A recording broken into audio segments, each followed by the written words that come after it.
Ang programang ito ay rated SPG. Striktong patnubay at gabay ng magulang ang kailangan. Maaaring may masiselang tema, lengguwahe, karahasan, sexual, horror o droga na hindi angkop sa mga bata. Narito na nga mga karagdagan na aabangan natin bukas sa abot kamay na pangarap. Dahil sa hindi nga nila talaga mahagilap itong si Doc Carlos Benitez, ay isa lamang ang naisip dito ni Doc Lendon Javier at kausapin nga itong si Zoe dahil alam niya na may alam ito kung nasaan nagtatago itong si Doc Carlos at kung magmamatigas man daw itong si Zoe ay mapipilitan naman daw itong si Doc Lendon Javier na sabihin sa kanila na itong si Zoe ay anak ni Doc Carlos Benitez. At dito naman na nakiusap si Zoe kay Doc Lendon na wag daw niyang isiwalat ang kanilang sikreto at gagawin niya ang lahat upang matawagan si Carlos at para maibalik na nga itong si Lynette dito kina Annalyn at RJ dahil nag-aalala na nga itong si Annalyn sa kanyang ina na baka sinasaktan na nga ngayon ito ni Carlos at pati na rin itong si RJ.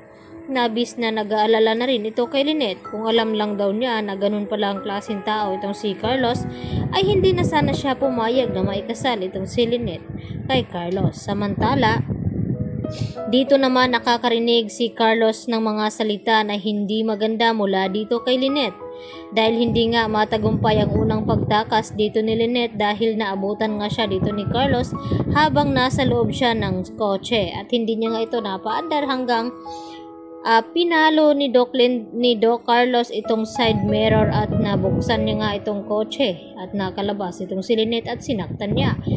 At mas tinali niya ito sa may hagdanan, paa at kamay at sinabihan niya na hindi daw niya ito pakakainin at paiinumin hanggang sa nanghina itong si Lynette at nakatulog. At dito nga na sinabi ni Lynette kay Carlos na kung alam lang daw niya na kung gaano kasama itong taong kanyang pinakasalan, sana hindi na daw siya nagpakasal at hindi na siya sumipot at dapat sumama na lamang daw siya kay RJ. At nagulat si Carlos sa kanyang narinig dahil balak palang umatras noon ni Lynette sa kanilang kasal at sumama nga dito kay RJ. At dito na nilapitan ni Carlos itong si Lynette at nasaktan muli at dahil dito pinapahirapan ni Carlos itong si Lynette hanggang sa nanghina ito at nanaginip itong si Lynette kay Don Pepe sa akala ni Lynette na kung susunduin na ba daw siya. Subalit ay pinayuhan itong si Lynette dito ni Don Pepe na gamitin niya itong kanyang kahinaan dahil alam niya na bibigay din itong si Carlos dahil mahal na mahal daw siya nito at gamitin niya upang makatakas siya dito kay Carlos. Kaya naman, nang pagkababa dito ni Carlos ay agad nang isinakatuparan ang plano ni Lynette na magpanggap na mahina upang pakawalan siya sa pagkakatali at dalhin nga dito sa kwarto.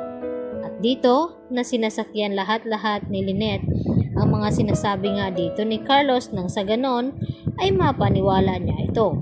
Hanggang sa kinabukasan, at inalok ni Lynette si Carlos na titimplahan niya nga raw ng kape at hindi naman nagatubiling pumayag si Carlos dahil alam niya na kumakampi na nga itong si Lynette sa kanya. At wala siyang kaalam-alam na may binabalak pala itong si Lynette upang isakatuparan ngayong araw at patutulugin nga ito. Nang sa ganoon ay tuluyan naman siyang makatakas. At dito na inutusan niya si Carlos na kunin itong kanyang bag sa labas.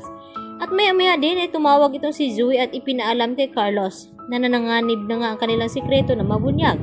Dahil sa ginawa nga ni Carlos na pagkidnap dito kay Lynette ay pwedeng sabihin dito ni Doc Lendon Javier sa kanila na sasabihin niya ang kanilang sikreto na mag-ama nga sila. Kaya naman nahirapan itong mag-isip si Carlos ngayon kung sino nga ba ang kanyang pipiliin, itong si Zoe na kanyang anak o itong si Lynette na kanyang asawa. Yan natin pakatutukan bukas sa abot kamay na pangarap.